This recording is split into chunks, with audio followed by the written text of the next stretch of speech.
लेकिन प्रभु का वचन कहता है जब तुम कलेश की बातें सुनो, जब तुम जगह जगह पे लड़ाई झगड़े की, कलेश की, भूखमरी की बातें सुनो तो घबरा मत जाना। कल भी जब हम प्रार्थना सभा सुनाम में कर रहे थे तो वहां पर भी ये बातों को बयान किया। आज कोई भी व्यक्ति ऐसा नहीं है जो यीशु के बारे में जानता ना, परंतु तुम अपने विषय में चौकस रहो, कोई तुम्हें भरमाए ना। जब हम प्रभु यीशु मसीह के बीच में आ जाते हैं तो हमें पुरातन काल के समय की बातें भी ध्यान में रहती हैं और अभी जो वर्तमान चल रहा है इस समय की बातें भी ध्यान में रहती हैं और आने वाले भविष्य की बातें भी स्मरण परमेश्वर करवाता है, वो रूहे पाक मुकद्दस पवित्र आत्मा जो रहता है। और इसीलिए हमें ध्यान में परमेश्वर की हजूरी में रहने की बहुत ज़्यादा ज़रूरत है। आज बहुत सारे घर बेघर हुए पड़े हैं, बहुत सारे मकान टूट गए हैं, बहुत जगह पे इतनी बाढ़ आ चुकी है मानो गांव के गांव तबाह हो चुके हैं, वो बर्बाद हो चुके हैं, भूखे प्यासे मर रहे हैं लोग। इन चीज़ों के विषय में कब कहाँ सिखाया जाएगा, कहाँ लिखा है, कौन से शास्त्र में लिखा है? कोई मनुष्य की मन घड़ित कहानियाँ जो नहीं हैं, कोई अपने स्वभाव से बोले गए शब्द जो नहीं हैं कि ऐसा हो जाएगा वैसा हो जाएगा। बहुत सारे लोग तो पिछले समय 2012 में कहते थे कि 2012 का कैलेंडर ही नहीं बना, दुनिया समाप्त हो जाएगी।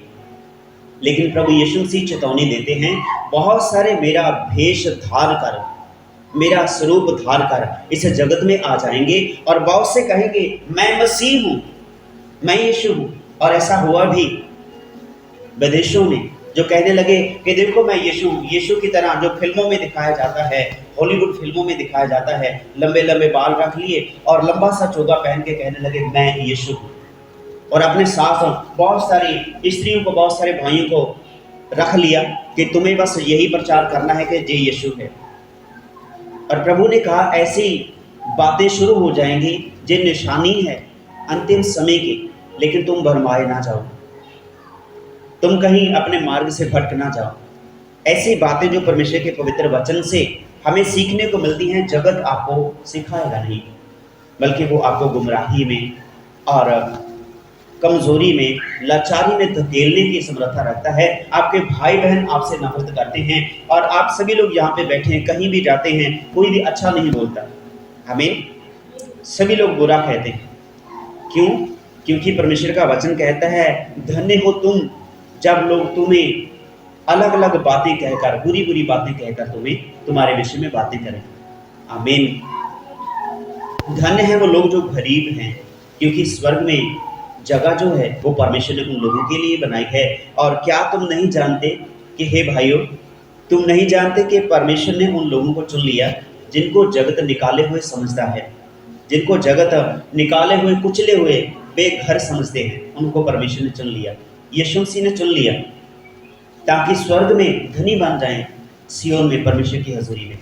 इसीलिए आप जो पहले बेघर थे, आज आपके पास में घर है, जहाँ आज भी बहुत सारे भाई बहन बेघर हैं। लेकिन मेरे प्रियो, ये कहीं ना कहीं शर्मिंदगी बात नहीं है, ये बात शर्मिंदगी की, लज्जा की बात नहीं है, क्योंकि लिखा है धन्य तो वो लोग हैं जो गरीब हैं, स्वर्ग राज में बहुत धन होने के लिए है।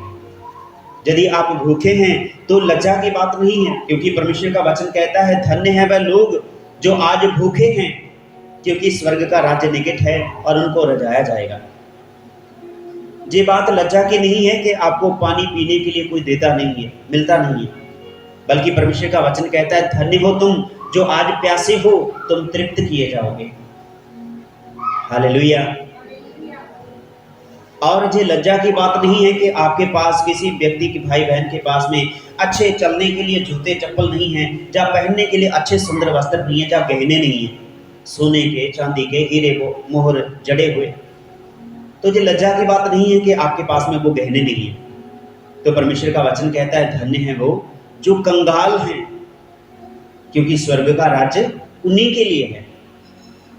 इसलिए अपने मन को, अपने शरीर को, अपने ध्यान को, अपनी सोचों को जब हम परमेश्वर के हाथों में सौंपते हैं तो जगत आपको निंदा करता है, जब जगत आपको छोड़ता है और कुचले हुए समझता है, आपको गाली देता है, लेकिन परमेश्वर कहता है कि मेरे पास आओ, मैं तुम्हें आराम दूंगा। बोझ तले दबे लोग जिनकी निंदा होती है, प्रभु कहता है धन्य हो तुम जिनकी मेरे नाम ही के कारण जगत निंदा करता है। तुम उनके लिए प्रार्थना करो जो तुम्हें सताते हैं। तो इसी कारण जो परमेश्वर का वचन है ये इसलिए हमें सिखाता है ताकि बदलते हुए हालातों के बीच आप और मैं घबराए ना, आप और मैं किसी लाचारी को अपने जीवन में ग्रहण ना करें, किसी कोई अनचाही बात को अपने जीवन में ग्रहण ना करें जो आपको आपके मार्ग से भटका दे। अभी आप चल रहे हैं सत्य मार्ग पर, बोलिए हालेलुया। अभी आप चल रहे हैं सत्य मार्ग पर, बोलिए मैं चल रहा हूं सत्य के मार्ग पर, सच्चाई के मार्ग पर मैं चलता हूं, क्योंकि मेरा यीशु सत्य मार्ग और जीवन है। हालेलुया। तो हमारा यीशु जो है वो सत्य है, वो मार्ग है, वो जीवन है, तो हम उसी के पीछे बोलिए तो भी ना तो भटकने के लिए कोई दूसरा मार्ग बीच में से निकल रहा है और ना ही कोई ऐसी मंजिल है वहां पे जो आप पहुंच ना पाए। वो मंजिल है, दूर है, तंग रास्ता है, लेकिन इसी में से निकलने के लिए प्रभु ने कहा कि धन्य हो तुम लोग जो परमेश्वर यहोवा के नाम में, प्रभु के नाम में इकट्ठे होते हैं। तो इस कारण अंतिम समय की कुछ बातें परमेश्वर के वचन में लिखा। आज बहुत सारे भाई बहन व्याकुल हैं कि बाढ़ आ गई, घर टूट गए हैं, परिवार बिखर गए हैं, माल पशु बह गए हैं बाढ़ में, और भूखे हैं, प्यासे हैं, बहुत जगह पर अकाल पड़ गए हैं। तो इन चीज़ों के विषय में जो आज हैं, जो हो चुकी हैं, जो होने वाली भी हैं, इन सारी बातों के विषय में परमेश्वर का वचन कहता है अपने आप को तैयार करें। और वो कहता है कि अंतिम समय में ये सारी निशानियां होंगी। मरकुस की इंजील में लिखा है, प्रकाशित वाक्य में ढेर सारी बातें लिखी पड़ी हैं कि मानो आप व्याख्या करोगे तो अंत नहीं है उन चीज़ों का। लेकिन परमेश्वर अपने लोगों को भटकने से रोकने की एक युक्ति रचे हैं कि उसने अपना वचन लिखकर आपको दे दिया है। बोलिए हालेलुया। अभी भटकने के लिए जो वचन को नहीं जानते उनके लिए है कि वो भटक सकते हैं, अपने मार्ग को छोड़ किसी दुराहे पर चले जा सकते हैं। लेकिन परमेश्वर का वचन आपको स्थिर रखता है, परमेश्वर का वचन आपको संभाले रखता है, वो आपको अटल रखता है, क्योंकि वचन जो है वो चट्टान है। धन्य है वो लोग जिन्होंने अपना घर जो है चट्टान के ऊपर बनाया। दो व्यक्तियों के बारे में परमेश्वर का वचन बड़ी विस्तार से बताता है कि दो भाई थे, दो व्यक्ति थे, दोनों ने अपना अपना घर बना लिया। एक भाई ने जल्दबाजी में जल्दी जल्दी पूरा हो जाए वो मिट्टी से अपना घर बना लिया और मिट्टी की एक रेत के टिल्ले पे अपना घर बना लिया। बारिश आई बहुत जोर से और आंधी आई बहुत जोर से और वो रेत उस मकान की नींव के बीच में से निकल गई और मकान की दीवारें सरकने लगी और फिर लिखा है उसका मकान गिर गया। आमीन। उसने अपना घर बनाया टिल्ले पे, एक मिट्टी के ढेर पर बनाया, रेत पे घर बनाया। जब आंधी आई, तूफान आया, बारिश आई और वो घर के नीचे से मिट्टी खिसक गई और सारा घर तहस महस हो गया। तो दूसरी ओर एक जो परमेश्वर के वचन के अनुसार चलने वाला व्यक्ति था और उसने अपने घर को किसी चट्टान के ऊपर बनाया और चट्टान के ऊपर अच्छे से मटेरियल को लेकर के उसने अपने घर को बनाया, स्थापित किया, जहाँ पर उसने रहना है पूरी जिंदगी। और आंधी आई, तूफान आया, बारिश आई, उसका घर त्यों का त्यों खड़ा रहा, वो गिरा नहीं। इसलिए परमेश्वर का वचन कहता है जब तुम घर बनाओ बुद्धि से घर बनाना। इसलिए परमेश्वर का वचन कहता है जब तुम चलो बुद्धिवानों की नहीं चलना, निर्बुद्धों की नहीं पैर मत रखना। जैसे वो चलते हैं ऐसे चलते हैं और शराब पीकर डामाडोल होते चलते फिरते हैं, उनकी तरह नहीं चलना, बुद्धि से चलना है। इसलिए परमेश्वर का वचन आपको पुरातन काल के समय की जो पास्ट की बातें हैं वो भी बताता है, जो वर्तमान की हैं इनमें चलना सिखाता है, जो आने वाले भविष्य की बातें हैं उनमें भी आपको कैसे चलना है वो भी परमेश्वर बताते हैं। इसलिए जो आज लोग घबरा रहे हैं, चिंतित हैं, बहुत सारी दुविधा में पड़ गए हैं कि हमारा क्या होगा, हम भूखे मर जाएंगे, लेकिन ऐसा नहीं है। परमेश्वर का वचन कहता है कि तुम उन जंगली घास फूस की तरफ देखो, वो कैसे हैं, शोषण के फूलों की तरफ देखो, आज वो कितने सुंदर उग चुके हैं, कल को वो मुरझा जाएंगे, खत्म हो जाएंगे, फिर भी उनको कितना खूबसूरत परमेश्वर ने बनाया है, तो आपके लिए भी वो सारी चीजें मुहैया करता है। फिर परमेश्वर का वचन कहता है और उड़ने वाले आकाश के पक्षियों की तरफ देखो, क्या वो अपने मट्टे भरते हैं? आमीन। क्या वो अपने मटके अनाज से, गेहूं से, किसी पदार्थ से भरते हैं जो खाने वाली होती है? परमेश्वर कहता है यदि मैं उनको देता हूं तो तुम्हें क्यों करना दूंगा? तुम उन जानवरों से, पशुओं से, पक्षियों से कहीं कीमती हो। इस कारण परमेश्वर के वचन के कारण हमें तसल्ली मिलती है। जो आज जगत फिर रहा है मारे मारे और दुविधा में, हम क्या खाएंगे, कहाँ पे रहेंगे, तो परमेश्वर का वचन कहता है मेरे भाई मेरी बहन कि जब हमें प्यास लगती है तो यीशु ने कहा मेरे पास आए। जब भूख लगती है तो परमेश्वर के पास आए। जब आपके पास कोई ठिकाना ना हो तो यीशु के पास में आए, परमेश्वर यहोवा के पास में आए। जब जगत में आपको कहीं कोई सहारा ना मिले तो परमेश्वर की ओर दौड़ना। परमेश्वर का दास कहता है कि मैं परमेश्वर की ओर दौड़े चला जाता हूँ। जब कोई मुझे कहता है आओ परमेश्वर के घर चले, तो यहीं पर छुटकारा है। जगत आज मारे मारे फिरता है आराम पाने के लिए, आराम मिलता नहीं है। तो इस आराम को जब जगत ने खो दिया, वो अभिलाषा में, वो दुविधा में पड़ गया कि अब होगा क्या। ये विपत्ति आ गई, ये आफत आ गई। कोई रब को गालियां निकाल रहे हैं, कोई संसारिक जो सरकारें हैं उनको गालियां निकाल रहे हैं, कोई एक दूसरे आस पड़ोस में आंधी गुआंढी हैं उनको गालियां निकाल रहे हैं, कोई पंचायत को गालियां निकाल रहा है। आमीन। क्यों? क्योंकि उनके मन स्थिर नहीं है, क्योंकि ये आफत किसी सरकार ने नहीं भेजी है। ये कुदरत है, ये परमेश्वर है जो बैलेंस बना के रखता है हर एक चीज का। यदि इस जगत में चींटियां ही बढ़ जाएं तो बैठने के लिए कहाँ पे जगह होगी? यदि पशु पक्षी ही बढ़ जाएं तो कहाँ पर इंसानों के लिए जगह है? यदि इंसान ही बढ़ जाएं तो कहाँ पर पशु पक्षी चींटियों के लिए जगह रहेगी? तो इसीलिए हर एक चीज को वो बैलेंस बना के रखता है। इसीलिए जो बैलेंस है, जो संतुलन है, वो बिगड़ता हुआ देख के मनुष्य घबरा जाता है, चिंतित हो जाता है। जबकि उसे चाहिए कि वज्रबंदगी करके अपनी मेहनत, जो सब्र है, उस सब्र में, उस धीरज में बने रहना। जो होना है वो तो होना ही है। लेकिन प्रभु का वचन कहता है जब तुम कलेश की बातें सुनो, जब तुम हर एक जगह पे मारे मारे लोगों के फिरने की बातें सुनो, जब तुम जगह जगह पे लड़ाई झगड़े की, कलेश की, भूखमरी की बातें सुनो, तो घबरा मत जाना। आमीन। क्यों?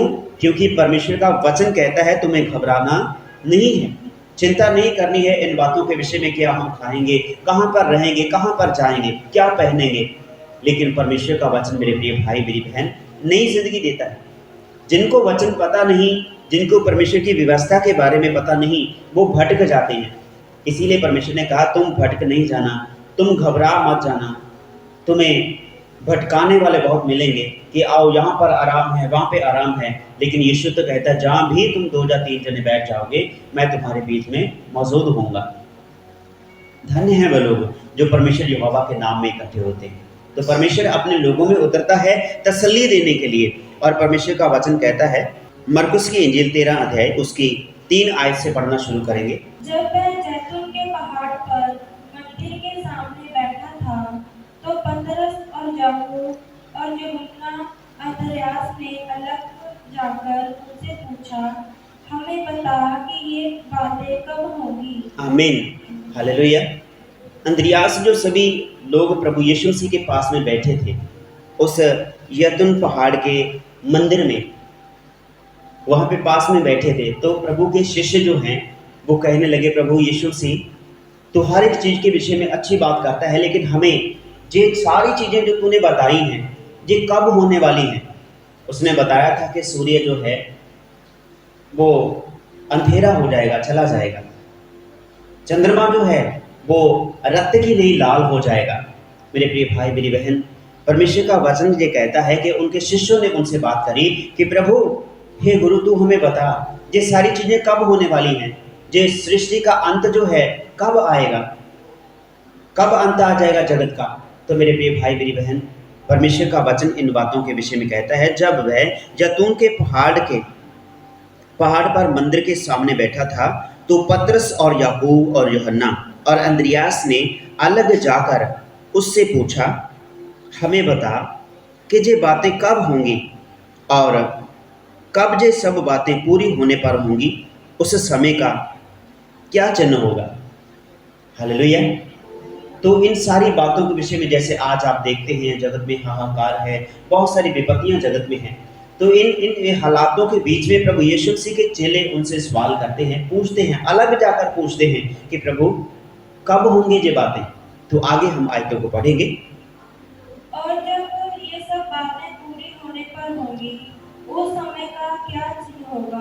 और उससे कहा कि ये सारी बातें जो होने वाली हैं तो हम कैसे उसको समझेंगे, क्या चिन्ह होंगे तब कि ये बातें होंगी, हमें समझा।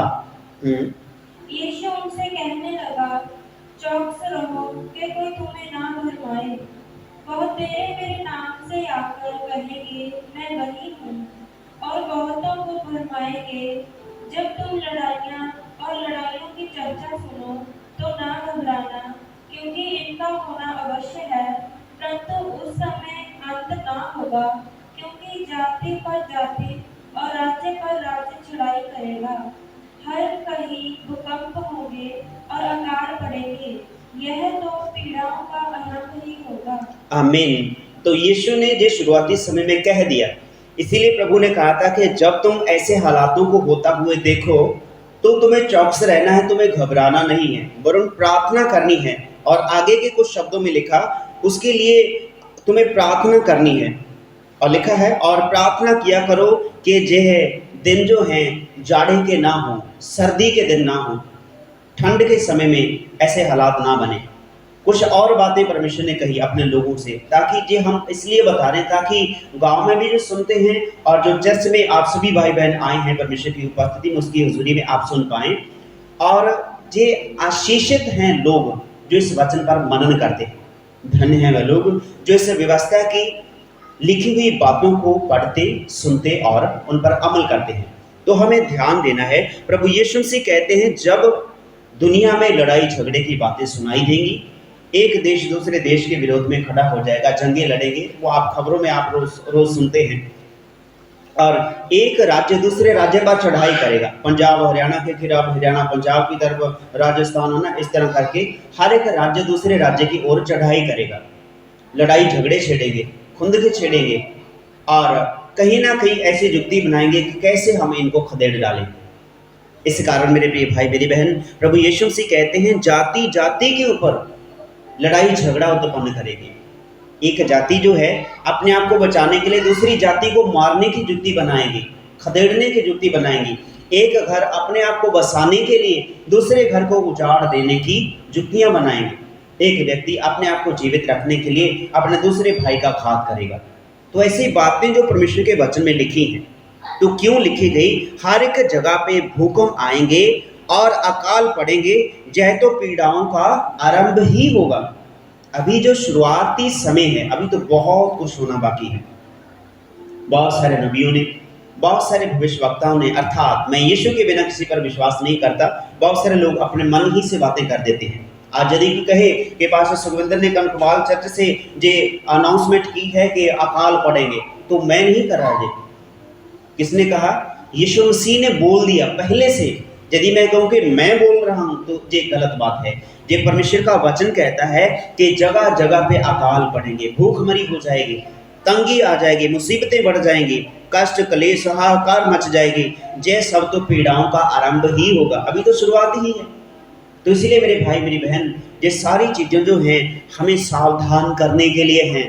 हमें चौकस रहना है। ये चीज़ें देखकर हमें घबराना नहीं है, चिंतित नहीं होना, दुविधा में नहीं पड़ना है, क्योंकि लिखा तुम दुविधा में ना पड़ो, प्रार्थना करते रहो। और आगे के शब्द में लिखा है, 9 को पढ़ेंगे। परंतु तुम अपने विषय में चौकस रहो, क्योंकि लोग तुम्हें महासभाओं में सौंपेंगे और तुम पंचायतों में पीटे जाओगे, और मेरे कारण हाकिमों और राज्यों के आगे खड़े किए जाओगे, ताकि उनके लिए गवाही हो। पर अवश्य है कि पहले सुसमाचार सब जातियों में प्रचार किया जाए। हालेलुया। पहले जरूरी है सब जातियों में सुसमाचार जारी किया जाए, सुनाया जाए। तो आज कौन ऐसा बच्चा है? कल भी जब हम प्रार्थना सभा सुनाने कर रहे थे तो वहां पर भी ये बातों को बयान किया कि मेरे भाई, आज कोई भी व्यक्ति ऐसा नहीं है जो यीशु के बारे में जानता ना हो। बोलिए हालेलुया।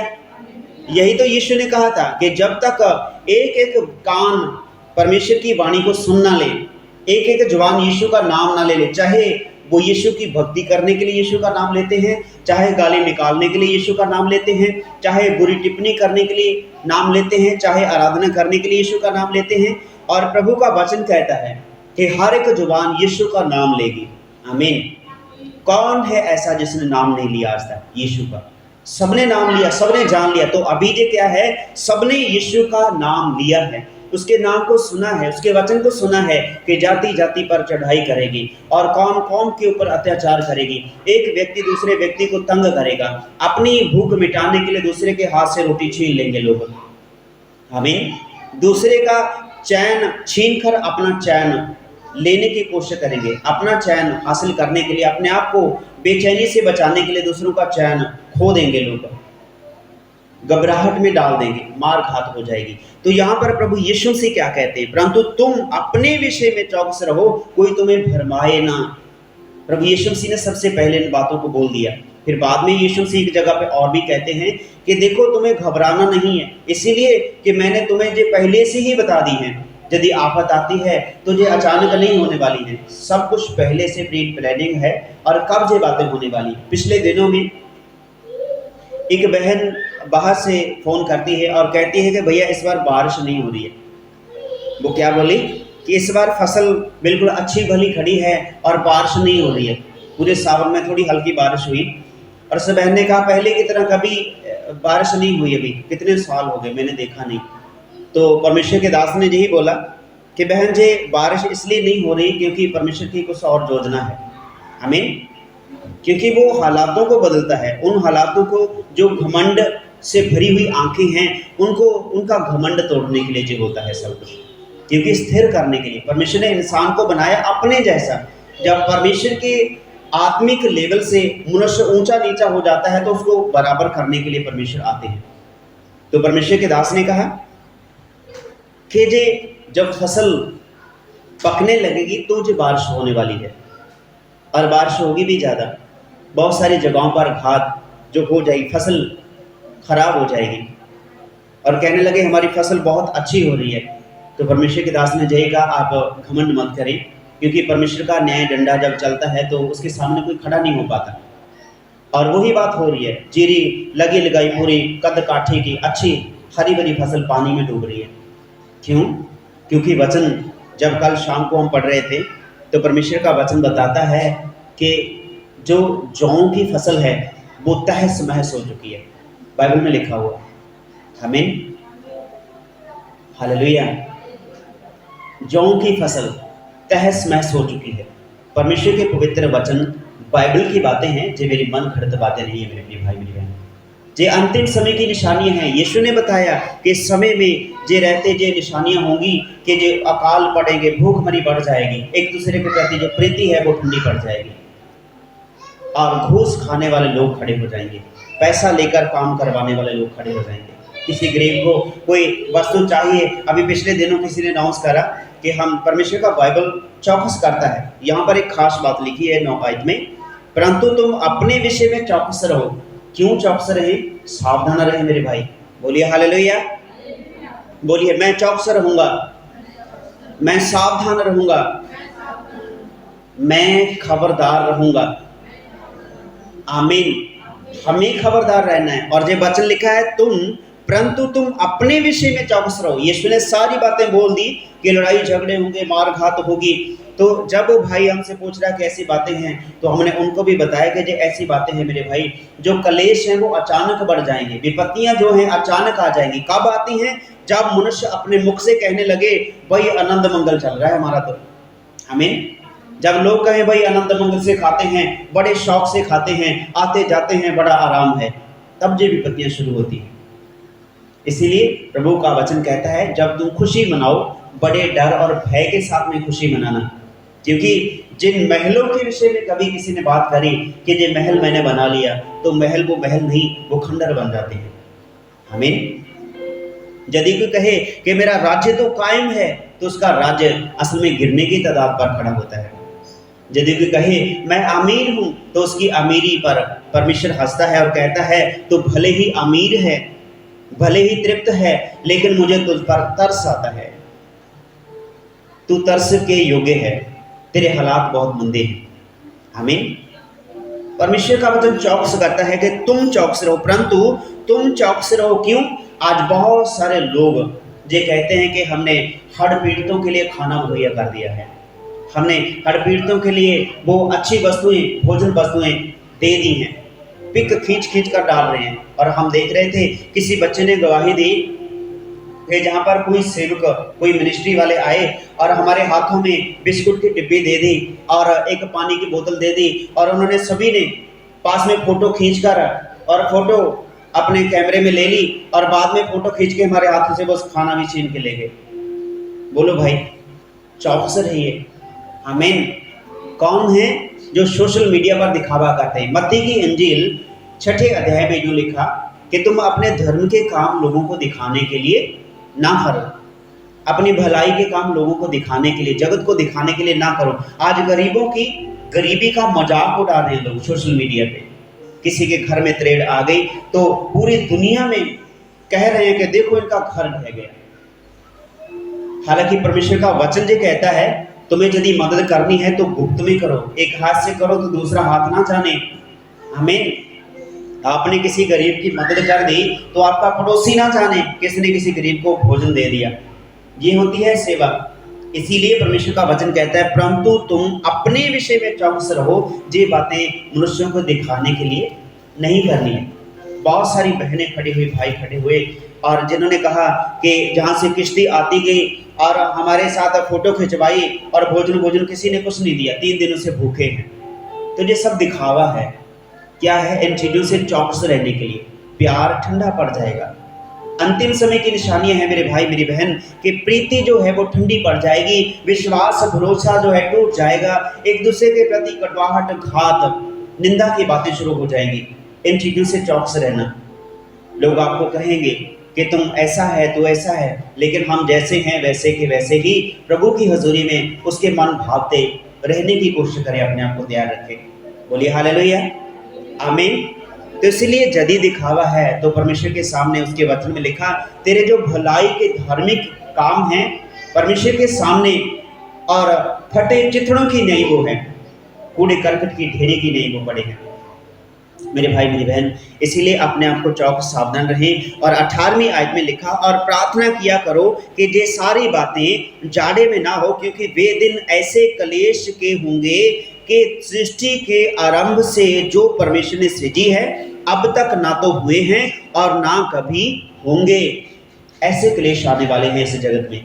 तो ऐसे ही क्लेशों से सावधान करने के लिए आज का जो परमेश्वर ने वचन दिया कि तुम्हें चौकस रहना है, इस बाढ़ से, इस अंधेरे की बातों से, गुमराह करने वाली बातों से अपने आप को चौकस रखना है, सावधान रहना। तुम अपने विषय में चौकस रहना। कोई आपके साथ फोटो खिंचवा के सोशल मीडिया पे डाल दे और कहे कि देखो मैंने इनको गरीबों को भोजन दे दिया, तो सामने वाले जो जगत हैं वो आपकी अवस्था को जानकर आपका मजाक उड़ाएंगे। आमीन। तो आज मजाक ही तो उड़ा रहे हैं। फेसबुक वाले फेसबुक पे डाल रहे हैं, देखो जी ये हो रहा है, आप क्यूआर कोड डाल दिए, आप पैसे डालो, पैसे खुद खा रहे हैं। फेसबुक से पैसे कमा रहे हैं लोग, यूट्यूब से लोग पैसे कमा रहे हैं। बहुत सारे हमें कहते हैं कि तुम भी पैसों के लिए अपने यूट्यूब को इस्तेमाल करो। मैंने कहा भैया आपके पैसे आपको मुबारक, हमारा चैनल जो है आत्मिक है, स्पिरिचुअल है। हालेलुया।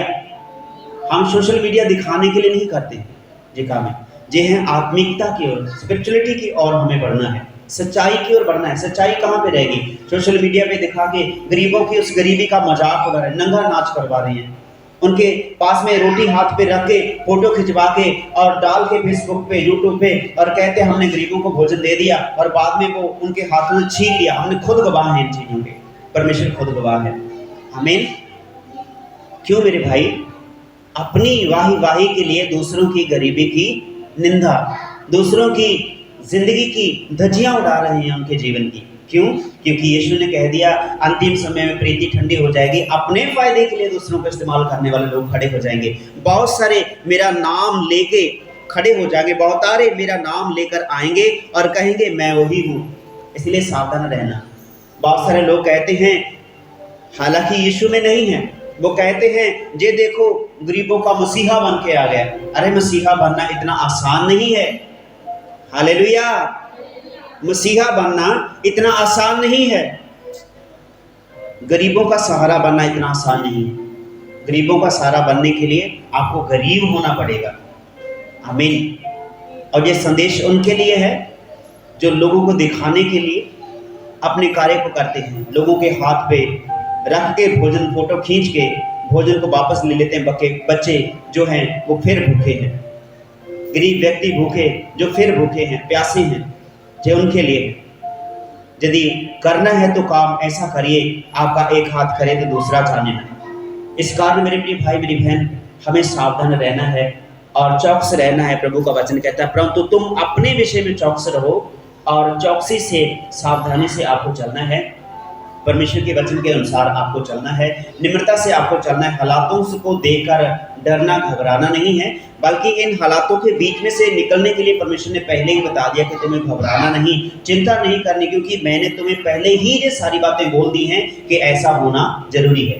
तब अचानक सत्य का वो आकाश से सूर्य उदय होगा और यीशु मसीह बादलों के ऊपर से प्रकट होंगे और हजारों ही फरिश्ते उनके साथ में मध्य में चलते हुए आएंगे और घोड़ों पे लश्करों के लश्कर आएंगे।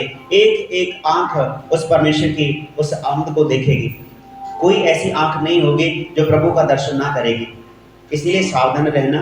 बहुत सारे लोग आएंगे, कभी तो अंत हो गया, ये डूब जाएगा, ये खत्म हो जाएगा, समाप्त हो जाएगा। ये इतनी जल्दी नहीं होने वाला। ये है परमेश्वर के इन वचनों का आरंभ। वचन सुनाया गया, अचानक वो आएंगे। वो कोई जे कहे घड़ी मिथी तारीखों के अनुसार परमेश्वर नहीं आने वाले, वो अचानक आएंगे। हालेलुया। इसीलिए वचन कहता है तुम चौकस रहो, सावधान रहो, अपने विषय में सावधान रहो, चौकस रहो। क्या पता वो कब किस समय आ जाए। वो ये समय नहीं है कि आज सूर्य उदय नहीं हुआ, सूर्य की रोशनी धरती पर नहीं पड़ी और आज सूर्य अंधेरा हो गया, ऐसा नहीं है। सूर्य सामने होगा लेकिन अंधेरा दिखाई देगा, चंद्रमा सामने दिखाई देगा लेकिन रक्त ही नहीं दिखाई देगा। जो आकाश के तारे हैं आपको आकाश में नहीं दिखाई देंगे, वो धरती पर गिरे पड़े दिखाई देंगे आपको। ऐसा लिखा, आकाश के शक्तियां हिलाई जाएंगी, आकाश के जितनी भी ताकतें हैं हिलाई जाएंगी, आकाश के तारागण गिरकर जमीन पर आ जाएंगे। आमीन। ये शुरुआत है, अभी जो शुरुआत है इस समय की। तो परमेश्वर कहते हैं ऐसी कोई दुर्बलता, कोई लाचारी, कोई ऐसी ताकत नहीं है, कोई ऐसी समस्या नहीं है जिसके बीच में परमेश्वर आपके साथ संगी ना हो पाए, सहभागी ना हो पाए।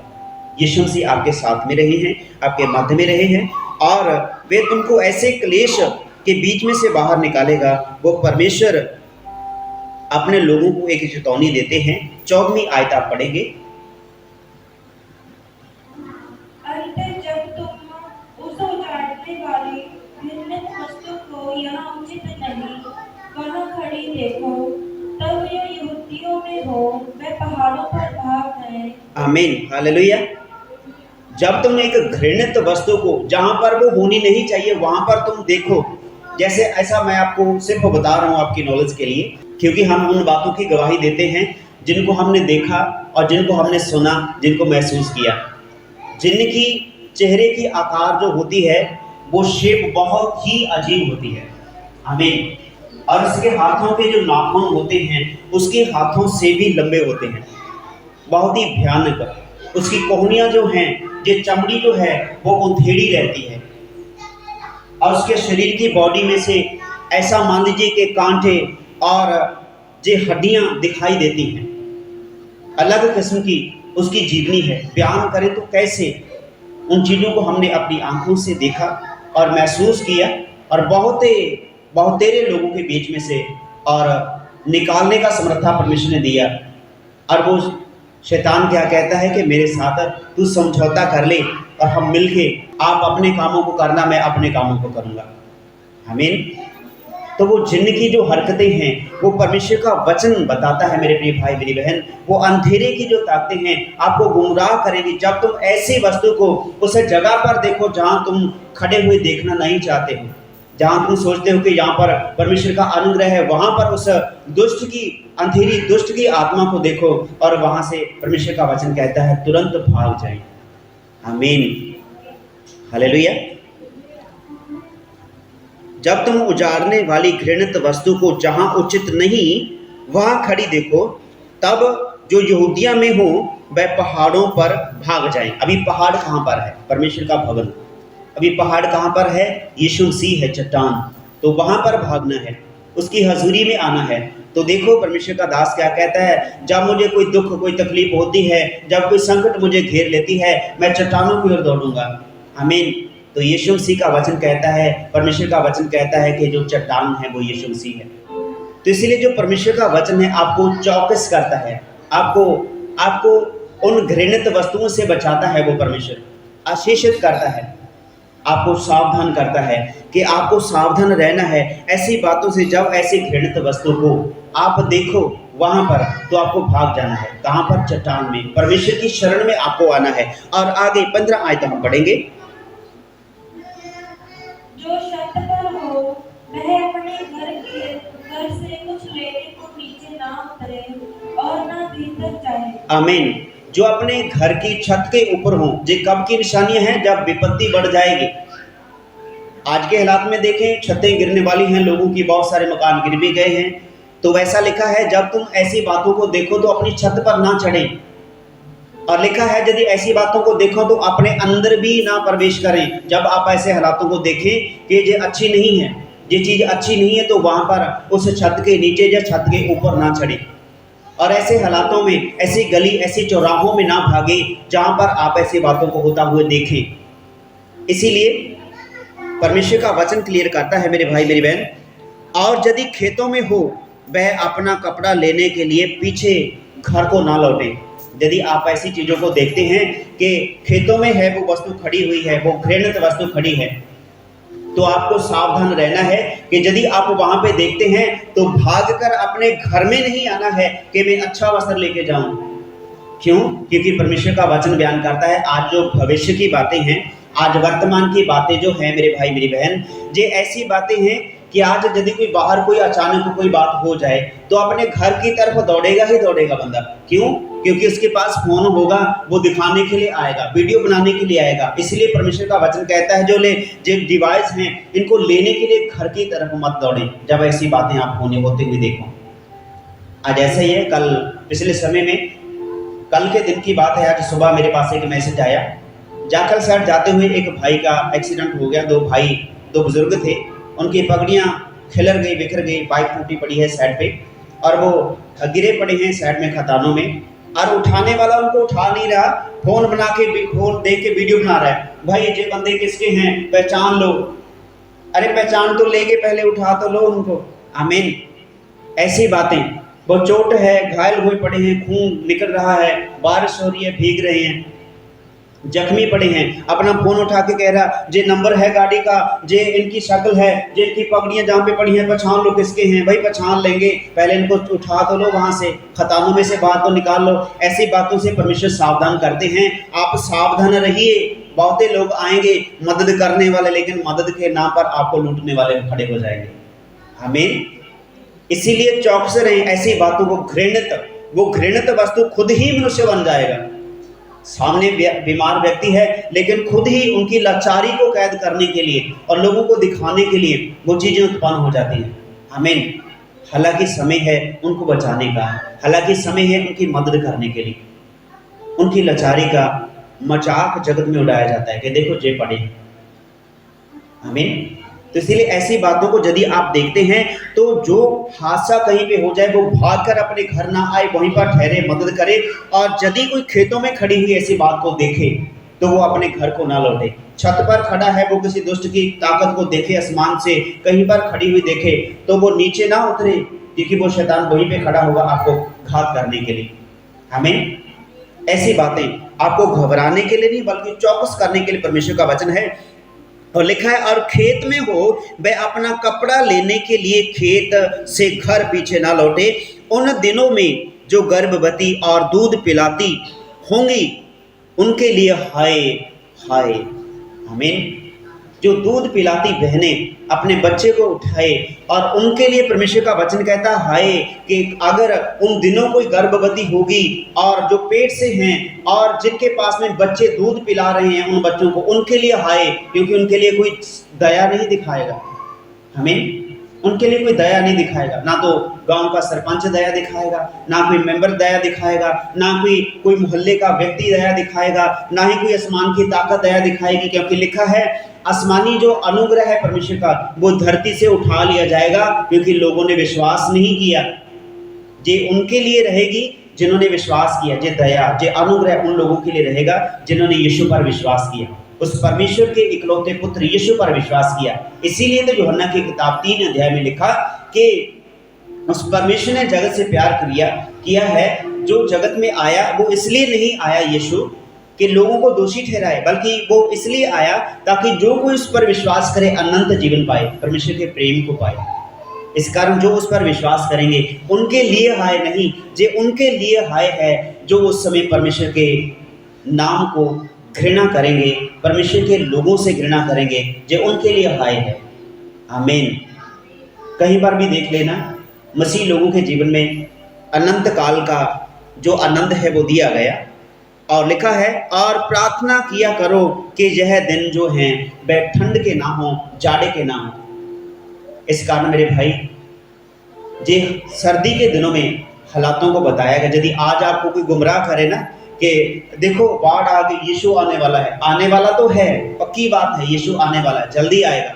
आज सुबह भाई भी बाहर कह रहे थे हे यीशु तो जल्दी आने वाला है, बहनों के बीच में से बाहर भाई बात कर रहे थे, तो जल्दी तो आने वाला है, लेकिन अभी के समय नहीं, वो दिन ठहराया गया सर्दी का। और हमारे प्रिय भाई काम पे कई बार कोई बातचीत करते हैं तो उनको समझाते हैं कि तुम बातें करते हो मौसम को देख के कि परसों से देरी आ गई, बादल उठ गया, बारिश आएगी, समझ लेते हो, लेकिन तुम इन बातों का अंदाजा तक नहीं लगा पाते कि दुनिया का अंत कब होगा। इतने बुद्धिमान हो कि हवा चलती देख के तुम कह सकते कि आज बारिश आएगी, आज आएगी नहीं। इतने बुद्धिमान हो, लेकिन तुम इतनी बुद्धि इस्तेमाल नहीं करते कि इस युग का अंत कब होगा, क्या तुम्हें नहीं पता? हमें ये पता है, परमेश्वर के सेवकों को उनकी व्यवस्था के अनुसार पता है कि वो सर्दी की ऋतु होगी जब अंतिम समय होगा। हाय उन लोगों के ऊपर जो सर्दी के ऋतु बिना कपड़ों के अपने घर से बाहर निकलेंगे। कब निकलेंगे? वो जब बुराई करते होंगे। आमीन। कब निकलेंगे? बिना वस्त्र के तभी जब वो बुराई में होंगे। इसीलिए परमेश्वर का वचन कहता है तुम्हें शुद्धि भी ना होगी, चित्त चेता तुम्हें होगा नहीं, तब वो परमेश्वर का अंतिम दिन आ जाएगा, यीशु आ जाएगा, पता ही नहीं चलेगा। आप ऐसे पलक झपकेंगे, यीशु आ गए, बस तहस नहस हो जाएगी दुनिया एक पल मात्र में, पल भर में। ऐसा नहीं होगा कि वहां से डैम टूट गया जी, खतरा आने वाला है। चौकस से संभलने का, चौकस होने का, संभलने का एक रत्ती भर भी, एक सेकंड का समय भी आपको मिलने वाला नहीं है। समय है आज, अभी। हालेलुया। इसीलिए तो परमेश्वर का वचन बार बार कहता है कि अपने गुनाहों से पश्चाताप करें, अपने पापों से मन फिराएं, ताकि ये जो विपत्तियां हैं ये तुम्हारे जीवन में प्रबल ना हो पाए, तुम इन विपत्तियों में से बच सको। हालेलुया। आमीन। इस कारण हमें सावधान रहना। परमेश्वर का वचन जो मरकुस की इंजील 13वां अध्याय 9 आयत कहती है, परंतु तुम अपने विषय में चौकस रहो। जो बातें हो गई वो तो होने वाली, वो तो यीशु ने कह दिया। ये तो ना तो जगत के शुरुआती समय से, ना आज, ना कभी होंगी। ऐसी बातें, ऐसा अकाल पड़ेगा, ऐसा क्लेश होंगे कि सृष्टि के आरंभ से जो परमेश्वर ने सृजी है तब तक ना तो हुए हैं ना ही कभी होंगे। ऐसे क्लेश होंगे, वो दया नहीं दिखाई जाएगी किसी के ऊपर। यदि आज दया है तो परमेश्वर का धन्यवाद। यदि आज किसी के ऊपर रहम करने का किसी का मन है तो परमेश्वर का धन्यवाद। ये अंतिम समय नहीं है, ये शुरुआत है, ये निशानियां हैं। आज आप लोग कहीं पे जाते हैं, अपनी रेडी गाड़ी को खड़ाते हैं। कई बार हमने भी कई लोगों को डांटा। सुबह भाई को बताया कि जहाँ पर पिछले समय में कुछ भाई आ गए आपके जैसे, और उन्होंने बहुत ही हंगामा किया और लोगों के बंदों को पीट दिया, अपने गांव के लोगों को पीट दिया, और पुलिस भी जहाँ पे आई और पंचायत को भी ठट्ठा करने लगे, और फिर उनको धक्के मार के जान से निकाला गया। 2 दिन वहाँ पे बांध के वो रखा गया। तो इसीलिए बता रहे थे कि परमेश्वर जो है वो नम्र लोगों को चाहता है, वो विनम्र लोगों को चाहता है जो अधीनगी में रहते हैं। इसलिए अपने आप का स्वभाव ऐसा रखिए कि जगत तुम्हें देखे। आमीन। जब आप लोग आए तो मुझे महसूस हुआ कि इनके पशु तो इनके कहने में नहीं है, लेकिन खुद का इनका स्वभाव ठीक लग रहा है। हालेलुया। तो परमेश्वर बात करते हैं। तो जब आपसे बात हुई तो आप यहाँ पर प्रभु की हुजूरी में हैं, तो सबसे आशीषित बात है। हालेलुया। इसीलिए कहीं भी जाते हैं खाने पीने के लिए और लोग हमेशा ही इनकार करते हैं, डांटते हैं। क्यों? क्योंकि बच्चे कहने में नहीं है। आमीन। इसीलिए हमारा जीवन जो है मसीही रीति रिवाजों से, मसीह के कहने में हमें चलना है। मसीह के वचन के अनुसार लिखा है तुम्हारे बच्चों का पालन पोषण जो है वो वचन के अनुसार होने पाए। हालेलुया। इसीलिए जगत आपसे हमसे नफरत करता है, क्योंकि हम मसीह के लोग हैं, परमेश्वर के लोग हैं। क्यों? क्योंकि मसीह ने तो पहले दिया। अंतिम समय में ऐसे क्लेश होंगे जो दया रहम बिल्कुल उठा लिया जाएगा। किसी के ऊपर भरोसा रखने का एक रत्ती भर भी पॉइंट जितनी भी जगह होगी नहीं। सब गुमराह हो चुके होंगे। सब कहेंगे मैं मसीह हूँ, मैं मसीह हूँ, वहाँ नहीं है, यहाँ मसीह है। मसीह तो हर जगह पे है। वो कहता है क्या तुम नहीं जानते तुम्हारा हृदय जो है वो पवित्र आत्मा का मंदिर है। इसलिए परमेश्वर यहाँ पे बसता है। इस हृदय को खोल कर रखें ताकि आपका जीवन, हमारा जीवन, हमारे बच्चों का जीवन, आपका, आपके परिवार घराने का जीवन बहुत अच्छे से व्यतीत हो। परमेश्वर का वचन कहता है 4 अंजीलें हैं जिनको पढ़कर मनुष्य एक अंजील बन जाता है, मनुष्य बनता है। लेकिन आप परमेश्वर में चलने वाले ऐसे लोग हैं जिनको देखकर लोग बदल सकते हैं। बहुत सारे बाइबल मिलते हैं कि आपके जो बोली है, आपके बोलने का तरीका है जो वो अलग है। क्यों है अलग भाई? वो नहीं जानते हैं, लेकिन वो लोग जानते हैं क्योंकि परमेश्वर का अनुग्रह है। हालेलुया। परमेश्वर का अनुग्रह है, वो अपने लोगों को अपने जैसा बनाता है। जैसा प्रभु यीशु मसीह बात करता है, वो कभी भी किसी को तंग, किसी को परेशान नहीं करता, किसी को उलझन में नहीं डालता। वो सीधी और कोरी करारी बातें करते हैं कि भाई जे कमी है अपने बीच में से इसको दूर कर। तो प्रभु यहाँ पर ताड़ना करते हैं, परंतु तुम अपने विषय में चौकस रहो और प्रार्थना किया करो कि जे दिन जाड़े के ना हो, ठंड के दिन ना हो। हालेलुया। तो इसलिए परमेश्वर का वचन आपको सावधान करता है, पर तुम चौकस रहो, देखो मैंने तुम्हें सब बातें पहले ही से बता दी हैं। जी अंतिम शब्दों में लिखा हुआ, आप 20 आयत से पढ़ना शुरू करें। यदि प्रभु उन दिनों को ना चाहता तो कोई प्राणी भी ना बचता, परंतु उन चुने हुओं के कारण जिनको उसने चुना है उन तीनों को बताया। उस समय यदि कोई तुमसे कहे देखो मसीह यहाँ है या देखो वहाँ है, तो प्रतीत ना करना, क्योंकि झूठे मसीह और झूठे भविष्यवक्ता उठ खड़े होंगे और चिन्ह और अद्भुत काम दिखाएंगे कि यदि हो सके तो चुने हुओं को भी भरमा दे।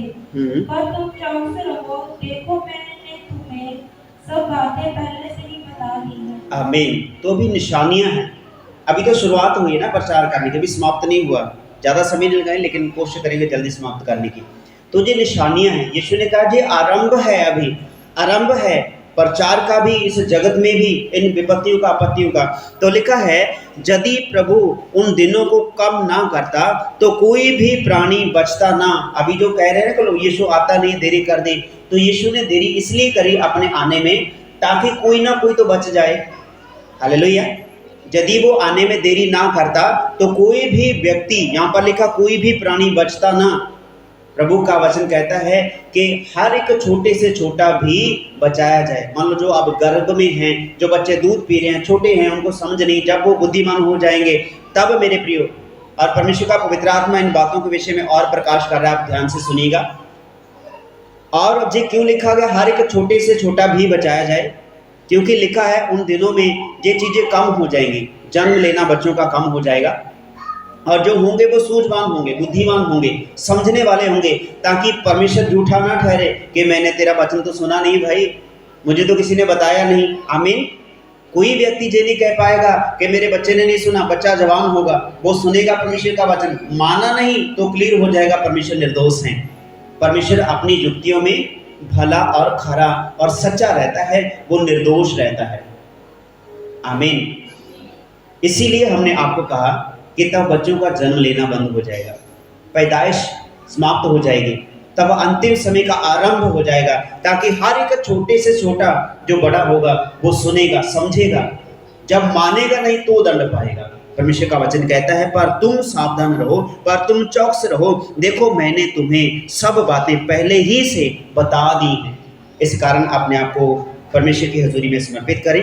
बहुत सारे झूठे मसीह भविष्यवक्ता खड़े हो जाएंगे और चिन्ह और अद्भुत काम दिखाएंगे, और यदि हो सके, यहाँ तक हो सकता है वो चुने हुओं को भी भरमा देंगे, वो अच्छे भलों को भरमा देंगे। आप प्रभु में चल रहे हैं, यीशु में चल रहे हैं, ईमान रखे हुए हैं, और कोई अचानक आएगा यीशु से तो आप ठीक नहीं हुए, धागा बंधवा दे भाई, ये ढाला कर दे, चौक में रखा, कोई जिंदा कुंजी लगा के आपका जो विपत्ति है टल जाएगी। ऐसा कुछ नहीं होने वाला।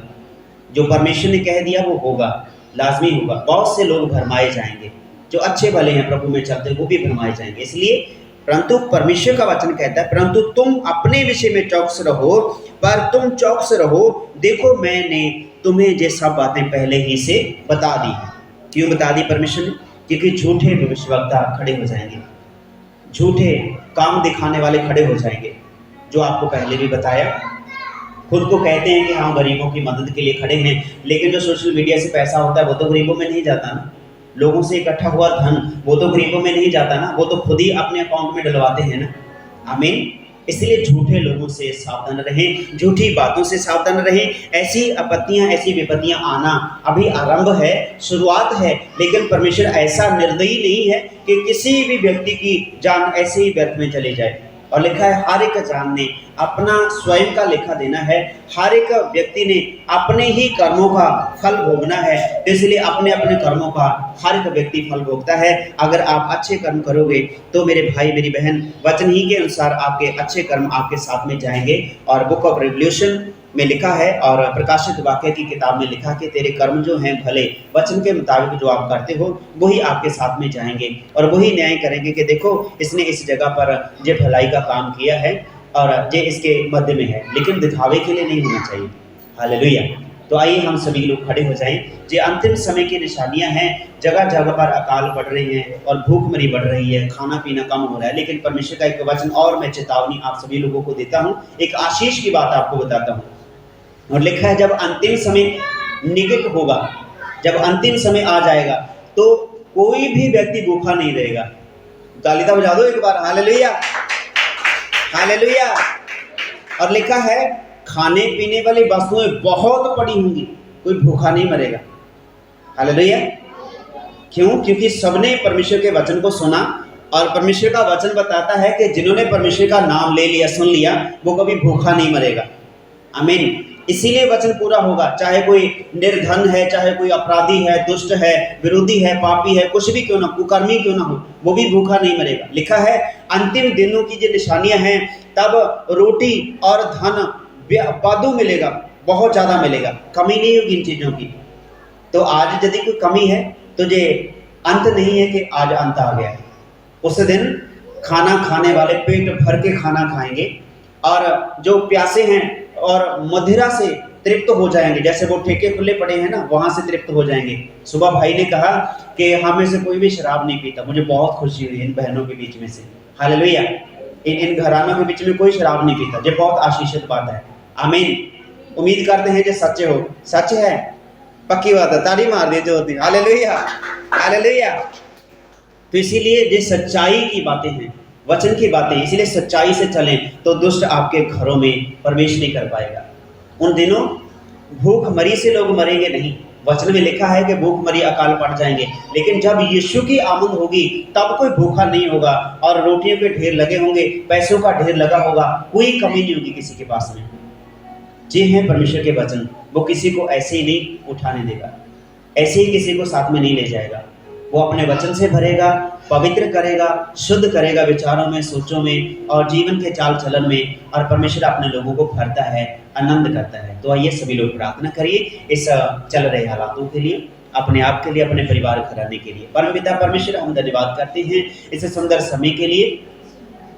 और हमारे पिता जो सियोन में तो देखता है, हर एक मनुष्य के जीवन में आप देखते हैं, और हर एक के जीवन में जो अशुद्ध बातें हैं आपने दूर की हैं। और ये परिवार जो आज तेरी हजूरी में आए हैं, जो दिन रात करके उपासना करते हैं, प्रार्थना करते हैं, आपके ईमान में हैं, मेरे परमेश्वर, वो लोग धन्य हैं जिनके पास घर नहीं है, क्योंकि स्वर्ग में प्रभु यीशु से उनसे बात करते हैं कि मैं पिता के पास तुम्हारे लिए घर तैयार करता हूँ जाके, क्योंकि उसके पास जगह बहुत है। मेरे परमेश्वर, इनके लिए अच्छा और सुंदर सुनहरा मकान तैयार हो जाए। तेरी महिमा तेरी सियोन में खुदावन, तेरी यादगार के लिए आज की सभा तेरी हजूरी में बहुत आयत से प्रभु तेरी हजूरी में स्वीकार की जाए। इनका आराधना किया हुआ गीत, गाए हुए गीत, ताली बजाई हुई तेरी आराधना और झनकार जो झनकाए गए, मेरे परमेश्वर, जो जहाँ पे डफ बजाई गई, जो हारमोनियम बजाया गया, जिन भाई बहनों ने तेरी आराधना करी, तेरे सियोन में स्वर्ग में कबूल हो पिता। हमारी प्रार्थना है यहाँ पर आए हुए हर एक भाई बहन, बेटे बेटी के जीवन में तेरा अनुग्रह रहे, और जो भूख से प्यास से कभी भी परेशान ना हो, कभी तंगी ना रहे, कभी गुलामी के बेड़ियों में जकड़े न रहे। और मेरे परमेश्वर सुबह के समय जो भाइयों से बात हुई कि जो अपना काम काज करते हैं और कोई इकलौता काम ऐसा नहीं कि कहीं पर टिके काम करें, लेकिन जो पशुओं का इनका व्यापार है मेरे परमेश्वर, उस व्यापार में हम बढ़ती मांगते हैं और इनके जवान जो हैं काम काज करें मेरे परमेश्वर। इन झुग्गियों में झोपड़ी में रहने वाले इन सभी भाई बहनों के लिए मेरे परमेश्वर हमारी प्रार्थना है, इनके व्यापार में जो पशु खरीदते हैं उनकी बढ़ती चाहती हैं, आशीष चाहती हैं, क्योंकि आपके वचन में लिखा कि मैं तुम्हारे माल पशु में, तुम्हारे डंगरों में बरकत दूंगा, बढ़ती दूंगा। वो चौने कच्चे गिरेंगे नहीं, तुम्हारे पशुओं के पेट के कच्चे फल गिरेंगे नहीं। मेरे परमेश्वर आशीषित हों जे आपने मार्गों में चलते हुए, खाते पीते कभी भूखे प्यासे न रहे। जे मेरी दुआ है जहाँ भी जाएं तेरा अनुग्रह, तेरा वो थम जो आग से तेरे लोगों की अगुवाही करता, मेरे परमेश्वर को इनके साथ में रहने पाए, तेरा अभिषेक तेरा सामत रहने पाए। हर एक बुराई से, निंदा से और बीमारी से बचा के रखना। जे बच्चे बड़े हो जाएं और परमेश्वर तेरी महिमा के लिए तेरी महिमा गाएं, जब भी इस गांव में आएं तेरी महिमा के लिए यहाँ पर इकट्ठे हों और तेरे नाम की बड़ी गवाहियाँ खड़ी होने पाए। पिता महिमा तेरी हो, बढ़ाई तेरी हो, और मैं भी अपने आप को तेरे हाथों में सौंपता हूँ। और सुनिए, स्वीकार करिए, इस प्रार्थना को यीशु के नाम में मांगते हैं। और प्रभु एक एक भाई बहन के लिए तेरे वचन के असली जो मन्ना है आत्मिक मुहैया करते हैं मेरे परमेश्वर। तेरे बच्चे आनंद से पाएं, ग्रहण करें, अपने जीवनों में सुधार पाएं। खुदावंद आज यहाँ पे आना इनका खाली उठकर जाना ना हो, बल्कि आशीषित हो पिता तेरी हजूरी में आना। तेरे वचन का पढ़ा सुना जाना, बोला जाना, प्रचार किया जाना सभी के लिए आशीष और बरकत का कारण ठहरे। स्वर्ग राज्य के लिए तैयार ये सभी लोग हो जाएं, छोटे बच्चे से लेकर बड़ी उम्र तक सब तेरे स्वर्ग राज्य के भागी हो जाएं। ये मेरी आशीष है, ये मेरी दुआ है प्रभु यीशु मसीह के नाम में।